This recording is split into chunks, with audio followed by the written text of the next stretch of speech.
So we have an exam question here. It's more of a shorter exam question. It's not really requiring us to do any kind of back and forth argumentation and analysis. And so what we're going to do is we're going to talk about this exam question. It says, explain the ways in which the Prime Minister is able to control Parliament. Okay? Now, think about how you would answer this exam question for people on stream and for people in the separate video. Think about how you would go about answering this exam question. Also, take 5 minutes to think of the points you'd make and the evidence that you would use to support these points. Because you should be really aiming for about 2, 3, 4, maybe even 5, if you've got enough time, points that all explain the ways in which the Prime Minister is able to control Parliament, and you should be able to give evidence and examples at least as recently as possible to try and support these, support each of these points. And don't forget, you're not arguing back and forth. You're not doing on the one hand this and on the other hand that. You're doing you're looking at just simple points. So think about how you can do that. There we go.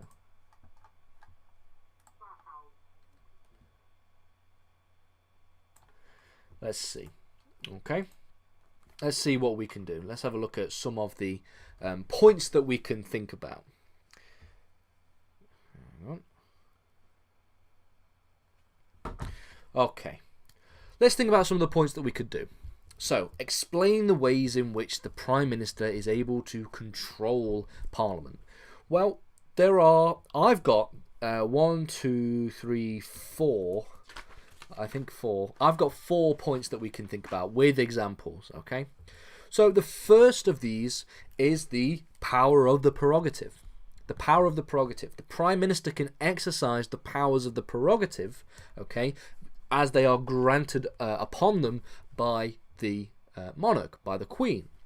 These are powers that are exercised on behalf of the monarchy, and they are able to make decisions, okay, about government and government decisions, acting almost as the head of state on behalf of the Queen. That's one of the examples, okay.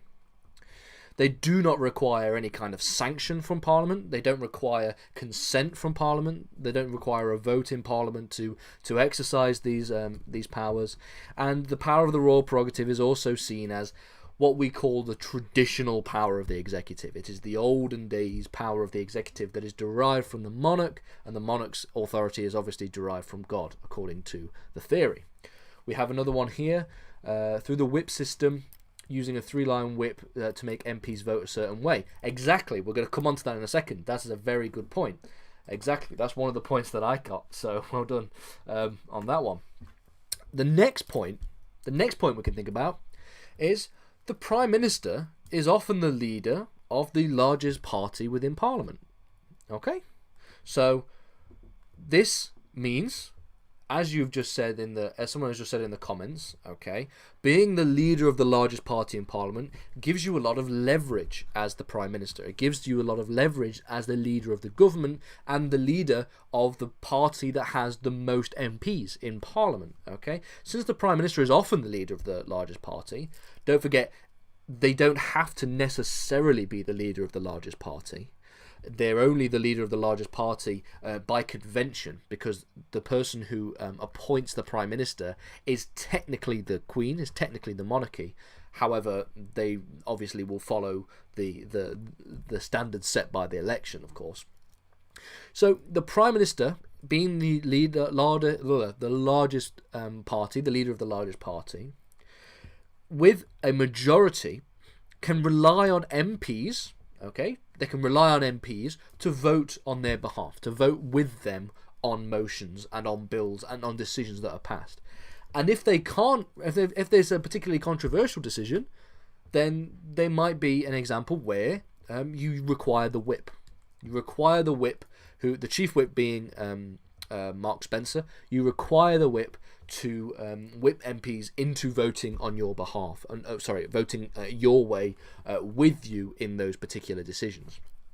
So that's another way in which the Prime Minister can control Parliament. It can control the decisions that are made in Parliament and the votes and which way those votes will get. Now, obviously, this is not necessarily a 100% foolproof way of being able to control decisions made in Parliament, because sometimes MPs will break the whip and will vote against the government in particularly controversial issues. So, for example, the decisions in the last couple of weeks relating to corruption of MPs was an example of one where there was a break in the whip. There was even a break in the whip in their own government on the front bench when it came to making the decision as to investigate MPs' corruption.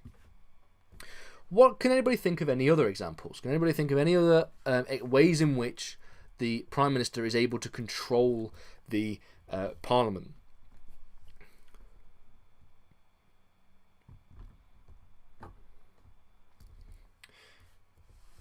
No? Well, we can think about the fact that the Prime Minister can control Parliament through the use of government policy. So this is tangentially related to the previous example, the idea that they're being the leader of the largest party. But because they are the head of the government, okay, or at least they are first among equals among the government, they are able to control government policy. And they're also able to control legislative policy within Parliament.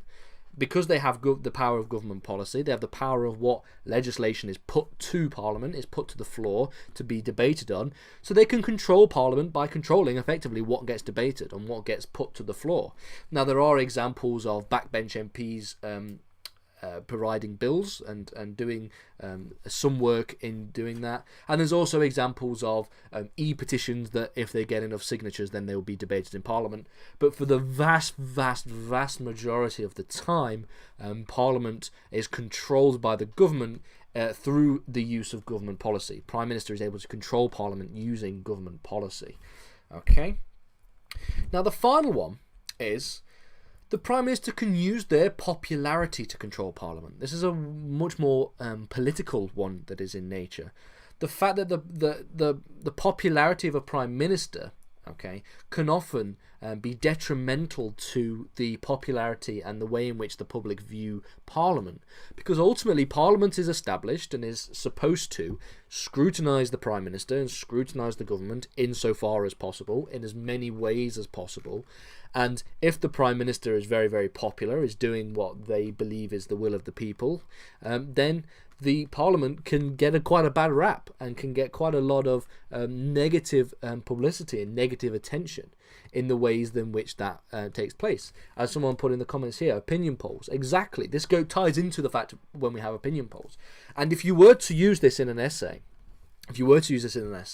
in my opinion, the single greatest example, recent example of the popularity of a Prime Minister or the popularity of a position by a Prime Minister versus Parliament has to be the ways in which Boris Johnson was able to frame the entire Brexit debate as him trying to get across this Brexit deal, and that Parliament were obstructing him in his inability to do that. He even went so far as to suggest that MPs in Parliament were enemies of the people and that they were traitors. All of these very vigorous and very quite harsh language to use in the course of these examples. But at the same time, shows very clearly that the popularity, at least in terms of upholding the Brexit vote, and the popularity of Boris Johnson at the time, was able to really crush the popularity of Parliament in Parliament's job, in Parliament's duty effectively to scrutinise government decision. That's a very good example that we can think about. Okay, before we finish and move on to the next question, the second question in this, the much more longer essay question, are there any other comments or questions that anybody wants to throw out, or any other examples that people can think about?